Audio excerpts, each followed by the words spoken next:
সদৌ অসম আদিবাসী ছাত্ৰ সন্থাৰ মৰাণ আঞ্চলিক সমিতিৰ উদ্যোগত আছাৰ প্ৰতিষ্ঠাপক সভাপতি জাষ্টিন লাকাৰ সোঁৱৰণিত তৃতীয় বাৰ্ষিক যি ফুটবল টুৰ্ণামেণ্ট আমি 1 ছেপ্টেম্বৰৰ পৰা আৰম্ভ কৰিছিলোঁ আৰু চূড়ান্ত খেলখন আজি অনুষ্ঠিত হৈছে ডবা চাবগিছা আৰু খোৱাং চাবগিছাৰ মাজত। ইতিমধ্যে ডবা চাবগিছাই 4-2 গলত বিজয়ী হৈছে। আমি তেখেতসকলক ধন্যবাদ জ্ঞাপন কৰিছোঁ আৰু আমাৰ প্ৰয়াত আছাৰ সভাপতি জাষ্টিন লাকৰাৰ যি যিটো উদ্দেশ্য লৈ তেখেতে সমাজত কাম কৰি আছিল, নৱপ্ৰজন্মক বিভিন্ন দিশত প্ৰতিযোগিতাৰ ক্ষেত্ৰতে হওক বা শিক্ষাৰ দিশতে হওক আগুৱাই লৈ যোৱাৰ এটা প্ৰয়াস কৰিছিল।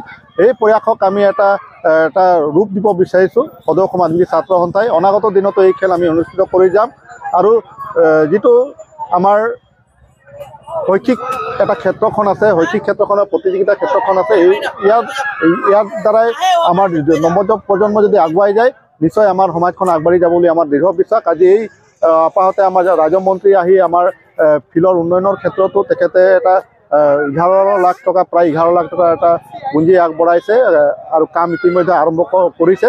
আমি তেখেতক ধন্যবাদ জ্ঞাপন। ইয়াত উপস্থিত হৈছিল বিভিন্ন জাতি জনগোষ্ঠীৰ সংগঠনত, তেখেতসকলেও আমি ধন্যবাদ জনাইছোঁ। আৰু আগন্তুক দিনতো আমাৰ এই খেল যি আমাৰ জাষ্টিন লাকাৰ সোঁৱৰণিত খেল আমি অনুষ্ঠিত কৰি যাম বুলি এটা আমি সিদ্ধান্ত গ্ৰহণ কৰিছোঁ।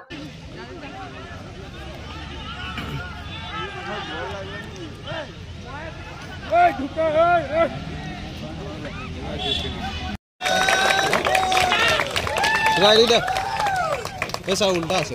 Iya, sementara. Coba di deh. Wah, gimana tuh?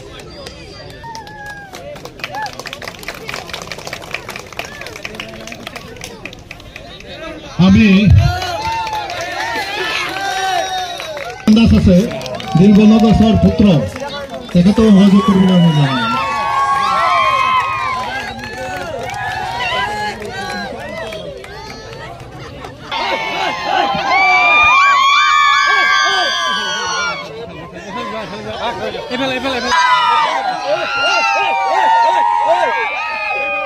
তলত স্নেপত অহা নাই ন আহিব লাগিব প্লেয়াৰখিনি আহিব লাগিব প্লেয়াৰখিনি